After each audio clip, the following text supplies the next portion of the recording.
sol, me muevo para aquí, me muevo para allá, no me habla a caballo, lo tiene que... Bienvenidos a Generación Política, ¿cómo les va? Otro jueves de frío y nieve acá en nuestra queridísima provincia de Tucumán. ¿Cómo le va Gustavito Yabra, Johnny Anse?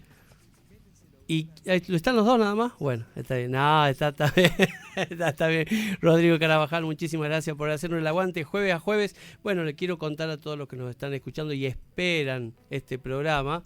Gracias, compañeros. No hacen la B de la victoria, perdón, me confundí. Queremos mandarle un gran abrazo a Juan Manuel Frangouli y, bueno, desearle muchísimas energías de acá y que salga todo como lo mejor sea posible. Queremos contarle un poquito de lo que vamos a tratar el día de hoy. Vamos a ver qué tumbacabeza nos trae Juan Luis Serra. Vamos a charlar con Juan Manuel Garabat también sobre el teatro independiente en nuestra provincia y la inauguración de una nueva sala, ¿no?, que se está movilizando acá en Lomas de Tafí. Va a venir a contarnos de qué se trata. También Borja Michelsen va a estar de Buenos Aires para darnos un excelentísimo pantallazo sobre lo que Mauricio Macri y las masas se movilizaron el día de hoy para una intentona de indagatoria que se iba a realizar. Bueno, al final parece que no se realizó. Vamos a ver cómo convocaban, quiénes convocaban y todo lo que está pasando. Bueno, todo esto y mucho más vamos a tener el día de hoy, que Rodrigo Carabajal se encargó de musicalizar solamente con músicos tucumanos. Un programa bastante tucumano el día de hoy. Así que bueno, después de la música los esperamos para empezar a escuchar lo que es Generación Política en un programa que decidimos usar separadores que tienen que ver directamente con el expresidente Néstor Carlos Kirchner, a 11 años de su fallecimiento. Se hizo múltiples actos y bueno, Generación Política no quería estar ajeno a esto. Rodrigo, ¿te parece si vamos a escuchar algo de música y luego volvemos con el desarrollo de Generación Política?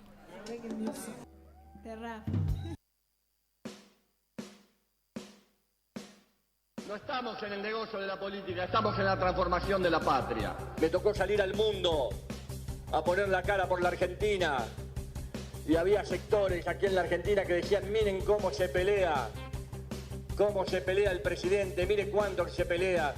Yo no me peleaba por pelearme, ni mucho menos. Yo estaba luchando por los intereses de una patria que estaba quebrada y fundida y que no quería arrodillarse ante los intereses que vaciaron la patria. No vinimos de paseo, vinimos a gobernar y vinimos a ponernos frente al pueblo argentino. Y si hay que vivir momentos de tensión, y si hay que vivir momentos difíciles por defender la dignidad de la patria, por defender la inclusión social y por defender la reconstrucción de la Argentina, viviremos con este gobierno al frente todas esas tensiones que sean necesarias para que nuestro país pueda salir adelante.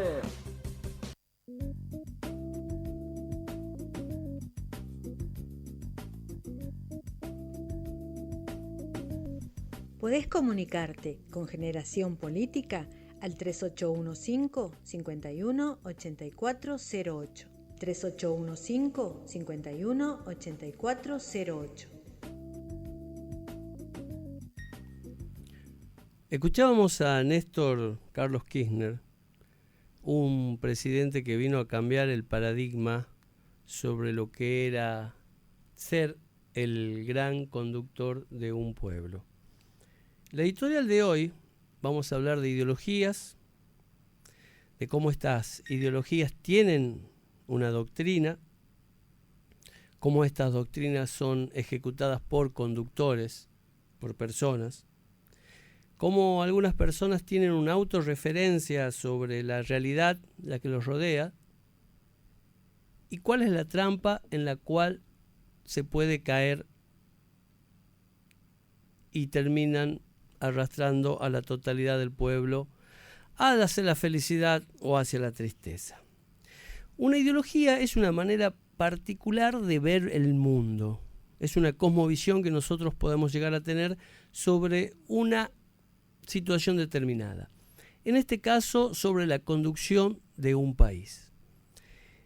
Una ideología es decir, yo quiero que mi país tenga esta manera de producir, que mi país tenga esta manera representativa de elegir, quiero que mi país las leyes tengan esta característica, que las condenas judiciales tengan estas características. Bueno, después de enmarcar ciertos parámetros y deseos sociales dentro de una ideología, aparecen las doctrinas. Las doctrinas serían esas reglas en las cuales nosotros tendríamos que navegar para poder dar cuenta de nuestra ideología. Porque una ideología que no tenga una sustancia en sus doctrinas sería algo mucho más parecido a un gran imaginario colectivo que no nos lleva a ningún lado. Porque si yo tengo ganas de viajar, tengo ganas de salir, pero no sé qué colectivo tengo que tomar, no sé la situación del clima, no conozco quién es el chofer que me va a llevar, seguramente voy a terminar en cualquier lado. Por eso es que las ideologías usan a las doctrinas como ese mecanismo regulador para poder ejecutarlas. Bueno, ¿quiénes son los encargados de ejecutar estas doctrinas? Los grandes hombres, los conductores. En Argentina hubo muchos grandes conductores en los cuales empezaron a hacerse la síntesis de esa ideología ante la gente. Y al hacerse la síntesis también trajeron su doctrina.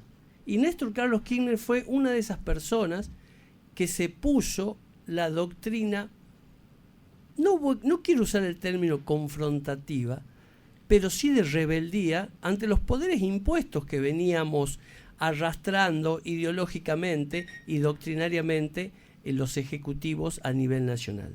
Veíamos cómo presidentes se vanagloriaban de ser recibidos en la Casa Blanca, u otros presidentes que se ponían felices cuando venía el Fondo Monetario Internacional y nos decía qué es lo que teníamos que hacer, otros presidentes que estaban contentos porque Estados Unidos nos marcaba las reglas del juego desde la dictadura hasta esta época, y Néstor Carlos Kirchner, siendo síntesis de una ideología de muchísimos argentinos, trajo esta conducción doctrinaria, que es decir, no a la imposición política y económica de Estados Unidos.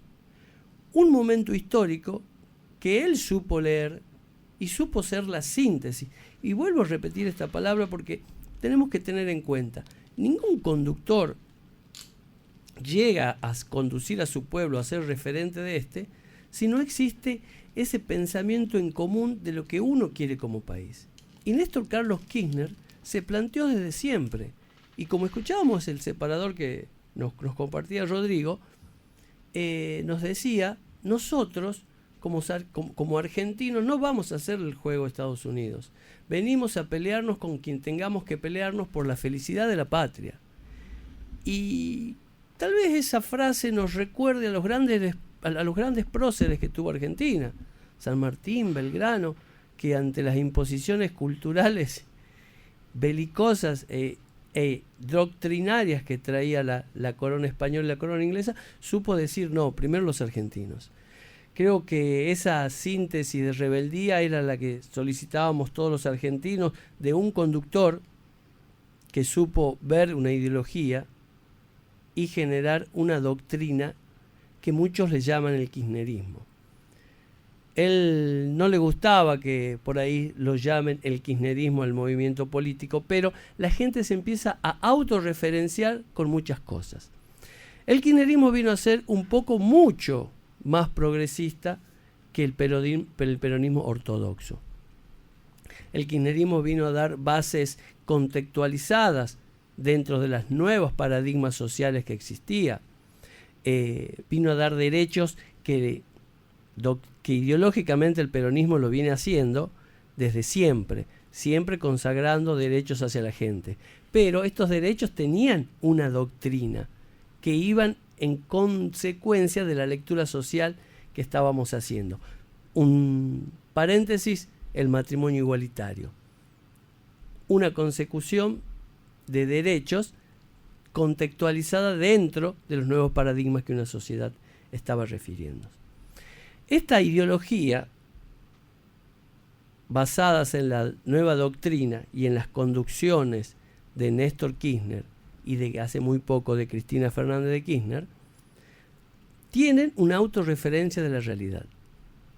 Cuando los conductores empiezan a dejar de ser la síntesis que el pueblo desea de ellos, el pueblo inmediatamente los hace saber.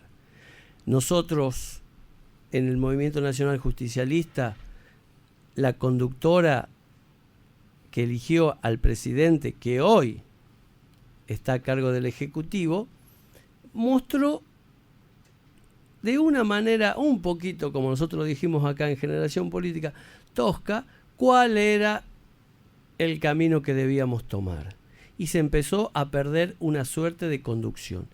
Y cuando se pierde la conducción, la gente empieza a volver a buscar esa síntesis que los vuelva a tornar representativos. Y en la síntesis, al no encontrarla, volvemos a caer en la trampa del individualismo, del decir, a la razón la tengo yo, la ejecuto como se me plazca y busco el árbol, que mejor, es decir, el medio de comunicación que mejor se amolde a mis pensamientos. Empiezo a pensar que 2 más 2 es 3 y encuentro un medio de comunicación que me dice que 2 más 2 es 3. Empiezo a navegar en las redes sociales y encuentro gente que piensa que 2 más 2 son 3. Y de paso salgo a la calle y me encuentro con unas personas que abren una convocatoria abierta para manifestarnos que 2 más 2 son 3. Salgo, llego a mi casa contento, bien, me vuelvo a autorreferenciar conmigo mismo, con los medios de comunicación, con las redes sociales, con la gente que encontré en la calle. Pero resulta que sigo navegando democráticamente el mundo y al otro día paso por la misma plaza y me encuentro manifestando con personas que dicen que 2 más 2 es 5. Entro en las redes y empiezo a ver que hay gente que dice que 2 más 2 es 5. Un medio de comunicación que tiene programas, tiene revistas y todos los demás, me dice que 2 más 2 es 5. Y yo no me tomo el tiempo para preguntarme, che, 2 más 2 era 5, o 2 más 2 era 3, o 2 más 2 era 4. Me vuelvo a entrampar en mi propio egoísmo y tiendo a romper esa común unión que nos hace pueblo. Y un pueblo que pierde la esencia de esa común unión y de las necesidades en común, seguramente es un pueblo que no va a encontrar la síntesis política que lo conduzca. Y a pesar de eso, lo sigue buscando. Y aparecen personajes como Milei, en el cual nosotros en algún momento nos parecía cómico, o tal vez tragicómico, la ideología, la doctrina y su conducción. Pero vimos que había mucha gente que lo seguía y hasta el día de hoy lo sigue. Vemos a un Mauricio Macri que creíamos que iba a desaparecer de la escena política, volviendo a decir que no hay que mentir, cuando su campaña se basó en la mentira desde la pobreza cero hasta construir puertos en Santiago del Estero. Hoy vuelven a estar en la misma tesitura, construyendo una verdad que sume 5, porque tienes medios de comunicación que dicen que suma 5, porque tiene manifestantes que dicen que 2 más 2 es 5. Yo creo, personalmente, y desde esta humilde opinión, que la conducción política que necesita el país tiene que aparecer de manera urgente. Porque el crecimiento del individualismo que nosotros vivimos en este país en los años 90 nos dejó secuelas muy, pero muy duras. Secuelas que hasta el día de hoy todavía no podemos sanar. Es más, se volvieron a abrir muchísimas de ellas. Es por eso que lo escuchábamos a Alberto Fernández en los actos de homenaje a Néstor Kirchner, muy vehemente, muy rebelde sobre el futuro y la imposición política de algunos estados contra nuestro país, y realmente nos llamó la atención, o por lo menos la esperanza. Pero muchas veces nos volvimos a desilusionar cuando las cosas parecían que se iban a encaminar y no volvieron a corregirse. Es por eso que nosotros tenemos que tener en cuenta que existen grandes unificadores sociales, como ser la libertad, y no la libertad que proponen algunos libertarios sin contemplarlos al demás resto de los argentinos, sino un individual tan particular o tan individualista que resulta gracioso proponerlo de esa forma. Una educación pública, una salud pública, que un trabajador pueda con su salario comprar una vivienda. Necesitamos una nueva síntesis, un nuevo convenio social en la sociedad y nuestros conductores. Es por eso que Generación Política esperamos y estamos ansiosos de que nuevos Néstor Kirchner, nuevas Cristinas Fernández vuelvan a nacer en nuestro país, para que sean la síntesis de eso y no tengamos el desparramo de pseudos conductores políticos que hoy no le hacen bien a nadie. Bueno, esta era la pequeña editorial del día de hoy. Esperemos que volvamos a tener la oportunidad de tener grandes conductores de nuevo a cargo del Ejecutivo de nuestro país. Juan Serra, bienvenido a Generación Política. ¿Cómo le va? Hola, compañero. Muy bien, muy bien. Escuchándolo atentamente, el recuerdo de este gran conductor, como decía usted. Pero también creo que hay épocas, ¿no? Obvio. Épocas en que aparecen líderes en muchos lugares del mundo, épocas de reflujo, donde no aparecen líderes o los líderes son de mediana estatura. Uh-huh. También, como lo expresaba usted, hay muchas ansias, mucho voluntarismo tal vez para que los líderes aparezcan, pero le demos tiempo al tiempo histórico. Yo creo que estamos en un tiempo de mucha incertidumbre, de muchos altibajos. Tal vez, como dicen algunos grandes pensadores, es como que hay un empate entre aquellos que quieren un mundo mejor y aquellos que quieren un mundo peor. Y en ese empate las cosas van, vuelven, suben, bajan y no se sabe bien cuál será el destino. Y en ese empate aparecen grandes líderes, medianos líderes y a veces pasamos un tiempo sin líderes. Es cierto, Juan, es cierto. Sí, la editorial hablaba un poco de eso y daba cuenta de que los grandes líderes son los que motorizan las ideologías que benefician a la gente y que esos líderes traen sus propias doctrinas, es decir, su propia forma o impronta de hacer política o de llevar la ejecución de esa ideología a la realidad dentro del contexto social. Nosotros, como decía Dijépolín, nosotros no lo inventamos a Perón. A Perón lo inventaron las grandes necesidades sociales, las grandes demandas laborales, las grandes necesidades de derechos. Y Perón fue esa persona que dijo, este país necesita más derechos, necesita más trabajo, necesita más libertades sociales y democráticas, y todos nos encolumnamos detrás de eso. Hoy, al estar en esa vorágine o en esa incertidumbre de quiénes son los buenos y quiénes son los malos, porque hay árboles para rascarnos según el color de piel que tengamos, según el color de ideología que tengamos, es realmente lamentable. Cuando nosotros le pusimos el supuesto saber a los medios de comunicación y que un expresidente no quiera ir a una indagatoria y haya medios de comunicación que avalen, creo que estamos errando un poquito el camino. Creo que tiene que aparecer un conductor que sea carismático, que piense y sea la síntesis del pueblo argentino en su totalidad. Juan Serra, lo invito a que se quede en Generación Política. Ahora vamos a escuchar música. Con mucho gusto. Y luego damos un par de tumba cabeza, ¿le parece? Pero perfecto. Rodrigo, el aire de Nacional es todo tuyo. Querido.